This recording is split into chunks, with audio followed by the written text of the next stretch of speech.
This country wouldn't have been his friend. And Falana is making a mistake. General Abacha served as brigade commander in Ikeja. He has many Yoruba friends, including traditional rulers. He served as GOC in Ibadan. He served as chief of army staff, all in Lagos. He served as chief of defense staff, all in Lagos. In the entire 6 states of the Yoruba land, there is no part of any of these states that don't visit General Abacha. And there were so many intimate issues between him and them. And so for Falana to come to television talking, many of them are just keeping quiet and watching him. Take it from me. But he assumed to belittle the man. The question is, who is paying Falana to be doing this? It's extremely belittling and disheartening for him to come to mimic the nature of the man General Abacha. He doesn't know him. From the way he's talking, General Abacha, if a meeting is going on with such a visitor like Pope, nobody can pop in to just talk. It had never happened. Besides, what they were talking were numerous issues. General Abacha, in a meeting in Aguda House, prior to the visit of late Chief Pope, the late Pope, John Paul, there were agreements with so many. Even before the conditional bail or no conditional bail, the issue came. General Abacha insists, let Abiola can go, so that there will be peace, meaning taking the conditional bail. But in the same video of those visiting him, including Falana himself, who was visiting Chief-M-K Abiola as a lawyer, he should understand all the things he told Abiola are on video. And this video, for the first time I will tell you this, is in the hands of SSS, NIA, DMI, Presidency, and me, Mustafa. So the issue of lies telling to the country, all these agencies are just looking at him, making a fool of himself. You cannot sit down and assume because the television gives you the latitude to come to talk, and you just come to talk, to deceive the country, to create disaffection, to tell lies that never exist. It's wrong. We should speak the truth. Truth may be bitter sometimes, but we should say it. Did you see when Abiola was killed? Or when he died? I tell you of a tape, correct? Yeah. I was kept away from being there. So you weren't there? They say you claimed you were in Enugu. You see, that is what Falana will tell you. Falana, I will now refer you back to what I said before. Late Chief-M-K Abiola was killed at Aguda House on the 8th of July. Money was shared, withdrawn from Central Bank on the 9th. The document itself that withdrew the money was dated 9th, and money was brought promptly in dollars and pounds and naira, deliberately. And excuses were given as being the reasons behind the withdrawal directly from Central Bank. And it was delivered in an emergency state to the villa. Mustafa was still handing over the same presidency till 31st of July, and the records are there. I moved to Enugu in August. So all these events happened in my presence. The only thing here is that I was denied access to late Chief-M-K Abiola, and the question is why? Even when late Chief-M-K Abiola was asking, I should be around to know where they were taking him to. If he had not trusted me, why was he bothered? Zadok is a pastor, he's a born again. And I refer the same Falana to what happened in 2001. If Nigerians have forgotten, let that be. No wonder today they told me in the website within Nigeria, most of these videotapes have been removed. And I hope he's not part of those big men who are removing most of these things that are there to keep this country abreast of what happened yesterday. You keep saying they framed you, they framed you. Who are these people who are framing you? First of all, we handed over government to somebody. And soon after I left for Enugu, in fact, on my way to Enugu, I was to be killed. So that meant most of the silent details were not to be. That's another issue entirely. That is much more bigger than what you think. I'm coming to that later. I don't think this forum is enough to take it. I was framed 6 times. The first, on the 1st of October, 1998, I was arrested for staging a coup from Enugu. I left the villa. I handed over power to someone in the villa. I left to Enugu with only staff officers from military intelligence section. I wasn't the GOC. I was not a brigade commander. I was not a battalion commander with troops to fight. I was in the intelligence wing as the second in command for that division, but from the intelligence section of it. Yet I was framed for staging a coup. I was arrested for coup. Now when I was taken, the panel members now began to doubt why I was arrested for coup. Where were the ingredients of the coup? Who was I staging the coup with? Second, I was arrested because that failed. Now they said, no, I was arrested because the late Gaddafi's government was sending artillery and tanks to me, with which to stage a fight, a coup against the government of Islam Abubakar. How was that feasible? I was arrested and taken to warehouses in Yobe, where people were keeping granules in the ancient days. They saw nothing. Some officers and soldiers were telling me things. I was taken in chains, badly humiliated. And I was brought back. Now the second, when that failed, they said no, I was in custody of General Abacha's properties. I was tortured badly. Any good house they see around Abuja at that time, they will come and take the picture and say, so street, there is this house. Is it Abacha's own? If I say no, I will be subjected to torture, beating, and burning on my body with nylon bag.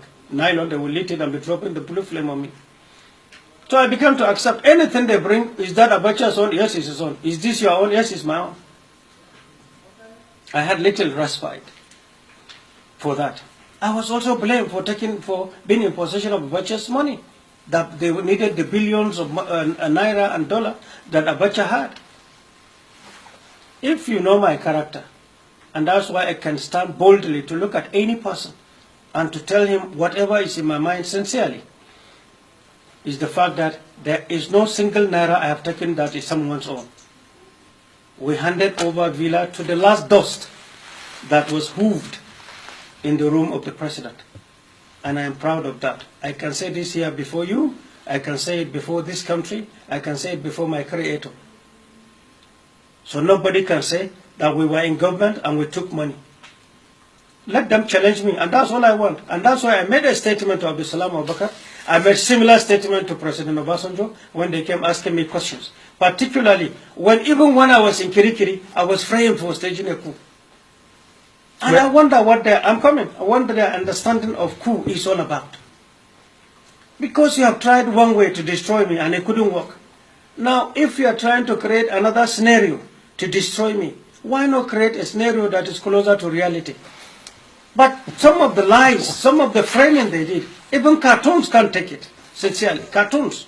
Because you cannot keep me in prison and said I was staging a coup. 29th of March, 2004. They said I was staging a coup. Okay, with who? Against who? They said I was to buy a Stinger missile and then fire President Obasanjo's helicopter in Kirikiri. What is a Stinger missile? How many people fire Stinger missile? Where is it sold? How can you acquire it? How is it controlled around the world? How much is it? Who are these remaining 4 people to fire it with me inside Kirikiri? How will I know when Obasanjo is in a helicopter overflying Kirikiri? Airport was so many miles far away from airport. And direction of Ota, where Obasanjo, after he lands with his helicopter to go to, was farther away more to Kirikiri, far away, hundreds of miles away from the same Kirikiri. Okay, at what time did he come to Kirikiri for me to fire? But this was in front pages, and I was arrested for it. Okay, I ask you today, in the arsenal, in our holdings, Stinger missile is it's a soft skin missile, meaning in an environment where the temperature is high like ours who are closer to equator. Such weapons are dangerous for the custodian to keep. If a piece is bought, and a piece is, like they told me lies, because when I went to court I asked them, what is a piece? They say one single piece. No, a piece is 101. That is a piece, and that is how it is sold to countries that wishes to use it, approved by Security Council, UN. It's not moved anyhow. Because once one is missing, the airspace of that country will be declared unsafe to the entire aviation world. These are things they don't know. So they didn't do their homework when they were doing lies. And the same international community were watching.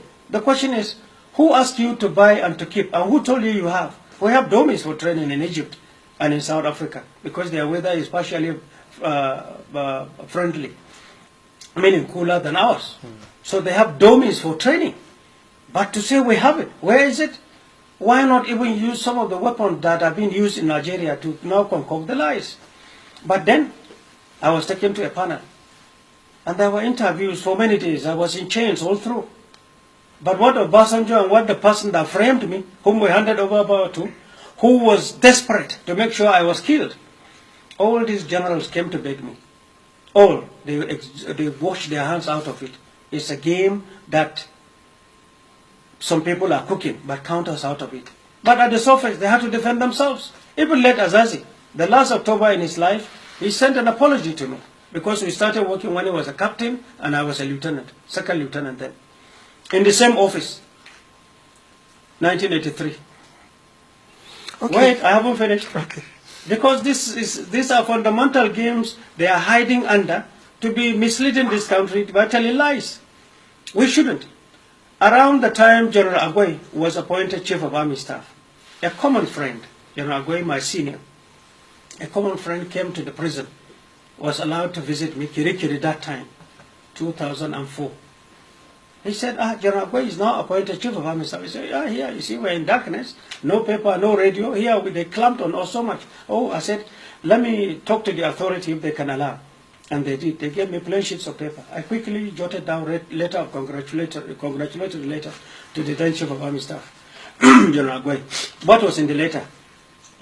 Because we had the discussions long ago when he was a lieutenant colonel.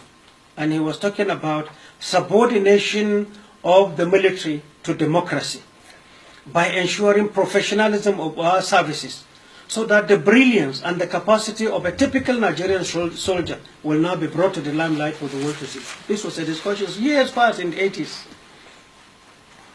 I reminded him that in the letter.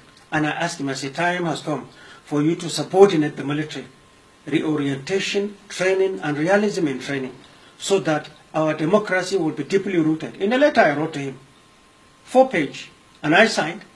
If I was an enemy of the same Obasanjo, if I was an enemy of democracy, as he said, would I have written that from detention, where I was being suffered and being framed? I did. No sooner General Agwai got this letter, somebody rushed to the government then, and rushed to the letter. These some people persecuting me, and said, Mustafa is busy conniving with the military to stage a coup. And Obasanjo believed it. That's why in the same panel where I was called, the same General Agwai was called to testify. When they saw the letter, then they kept short.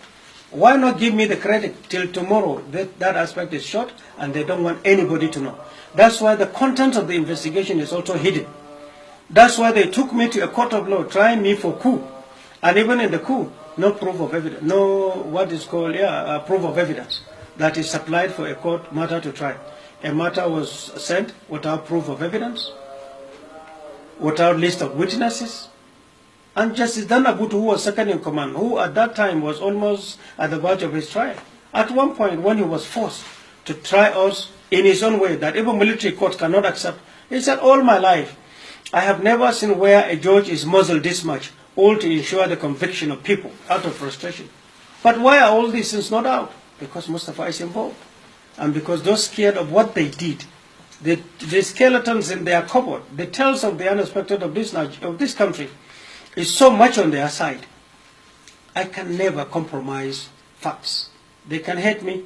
They can continue to sponsor propaganda. I am the way I was. I won't change. Okay. You say you were framed. Yes. Were you also framed for the murder of Kudirat Abiola? Absolutely correct. Let Chief Falana will come to the court as alleged in papers. But he won't come. Rather, he will go to radio houses and television. He didn't know what the trial was all about. And thank God Almighty, the entire documents, the entire proceedings are there for the whole world to see. A book is already put together. We are waiting for the last hearing in the Supreme Court, the last appeal, to form the last chapter of 3 volumes already. Documents of the same Lagos High Court, Court of Appeal and Supreme Court for the world to see. Because they went on one hand to induce these boys, gave them money taught them what to say, rehearsed and told them what to say. Including Sergeant Rogers. Sergeant Rogers was even the foremost. They bought a house for him in Ilorin. They gave him cars intermittently. They induced him and connived and taught him what to say. And he confessed and said everything in the court of law. Where was Falana? Where they confessed as to, was pointing at the prosecution. Madam, you are the one that was teaching me. You and Oga so. That particular Oga for politics, I don't want to mention.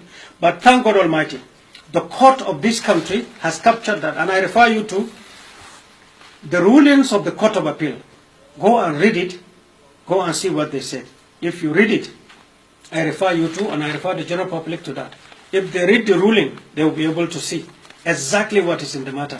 The ruling of Justice Dada, who said at the end of the day, her last sentence was before pronouncing conviction of me. Even though in this matter, and I'm quoting, even though in this matter there is no substantial evidence to allow for conviction, I, however, pronounce you guilty. Have you ever heard such a thing? Who was telling her to do that? In that her trial, she sat for 7 hours, 20 minutes, reading a judgment. But in the entire trial, she skipped everything I said. She skipped my testimony in a court. And then she pronounced judgment on me. Have you ever heard such a thing? The general public didn't know what I said, how I said what I said, the exhibits I tendered, some of which I'm referring you to. She didn't. And Falana was there, and they didn't correct her. When there is fanfare, Falana will come to court. When there is nothing, they will run to television house, abusing us. They will sponsor people to abuse us. The hatred of late Chief Abacha was what I carry over. But to me, if that is price of loyalty, let that be. But for me to compromise, and for me to be weak, and for me to be affected because I have displayed loyalty, even for the common purpose that we have our juniors in the military who are toiling and serving this country, we should keep abreast and up on our hill to keep their spirit in fighting for Nigeria. Because they do not know the effect of blackmailing, framing a serving officer. All through the 17 years, I was a serving officer. Till this moment, many people are making a mistake. Up until Supreme Court determines, up until Army Council sits, I'm a serving officer. Now, many people will be asking, why is Al-Mustapha talking this time? Why did he choose this time to speak? I have been talking, but they will never announce it. I have been. Maybe you don't know. And I have going around this country on the invitation of our elders. The 36 states of this country I go to free. If I'm guilty, I can go. But there's no way I will not go. Any day, any time, I will drive myself to the place. Do you have a political ambition? I don't have. But I'm supporting people whom I believe have the qualities to deliver this country. People who are honest, who are patriotic, who are ready to serve, who will guide our younger ones aright, so that they can come to the fore, so that they will be taken away from the shackles of some people who have attained positions in high status, lofty towers, but telling lies, deceiving this country, stealing their money, and foolishly handing over Nigeria on a wrong direction. Thank you very much, I appreciate Major Hamza Al Mustapha, Thank you so for much. talking with us. Thank you, it's a pleasure. Thank you.